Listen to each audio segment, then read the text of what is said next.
इसका टेक्निक अभी सीख ले तो सभी अपने दाहिना हाथ आगे करें, क्योंकि हम सबको मालूम है वरदान दाहिने हाथ में दी जाती है। तो अपने राइट हैंड आगे करें और अपने हाथों को बड़ी एकाग्रता के साथ दृष्टि दें और मन ही मन ये संकल्प करे कि मेरे हाथों में बहुत एनर्जी है, शक्तिशाली शक्ति है, परमात्मा की ब्लेसिंग इसमें है और मेरे हाथ दुआओं से भरा हुआ हाथ है, पुण्य कर्मों से भरा हुआ हाथ है और बड़े प्यार से इन हाथों को लेके अपने सिर पर रखे और यही संकल्प करे कि इस संसार में सबसे अच्छे इंसान मैं हूँ, मैं पद्मा पदम भाग्यशाली हूँ, मैं संपूर्ण सुखी हूँ, मैं संपूर्ण स्वस्थ हूँ, मैं खुशनसीब आत्मा हूँ, मैं महान आत्मा हूँ, मैं देवात्मा हूँ, मैं पुण्यात्मा हूँ, मैं परमात्मा के संतान हूँ। बड़े प्यार से इस चीज को दिल से एक्सेप्ट करते हुए अपने आप को वरदान दे और ये अपने आप को सशक्त करने का विधि है। और इसको कब करें ना, इसको सबसे ज़्यादा बेनिफिट होना है तो अमृत वेले। जैसे ही आपकी आँख खुलती है मुँह हाथ धुलाई कर ले, बेड छोड़ दे, कोई कुर्सी हो, सोफा हो या आसन डाल के बैठे और बैठ करके एकाग्रचित हो करके इस चीज़ को अपने आप एम्पावर करें।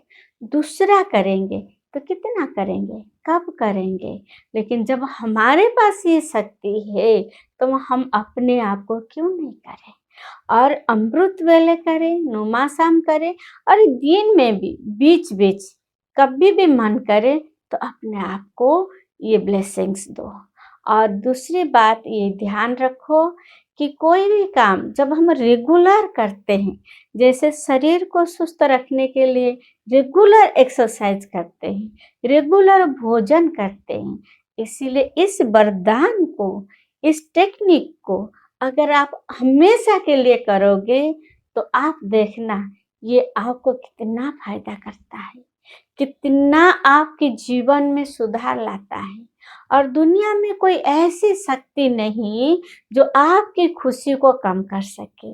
दुनिया में ऐसे कोई शक्ति नहीं जो आपको नीचा दिखा सके, आपको नीचा गिरा सके, आपको इंसल्ट कर सके, आपके मन को तोड़ सके, ऐसा कोई शक्ति नहीं। तो इसीलिए सभी भाई बहनों से हमारी यही नम्र निवेदन है कि इस टेक्निक को करके देखो।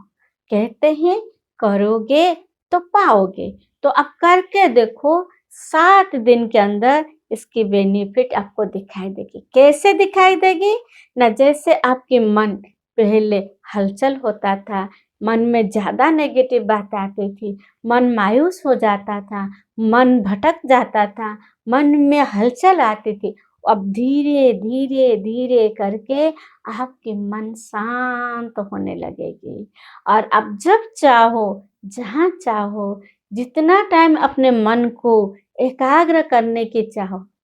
तो आप आसानी रीति से कर सकते हो। इसीलिए तो हमें मालूम है, हम जानते हैं, साधु संत महात्माएं कई सालों तक एक ही जगह बैठ करके तपस्या की है, एक ही बातों पर कई दिनों तक साधना करते रहे, तब संभव है जब उनका मन को वो कंट्रोल कर ले। तो इसीलिए हम सभी अपने पास जो शक्ति है, माइंड पावर, मन की जो शक्ति है, उससे सबसे पहले अपने ऊपर यूज करें, उसका बेनिफिट को अनुभव करें,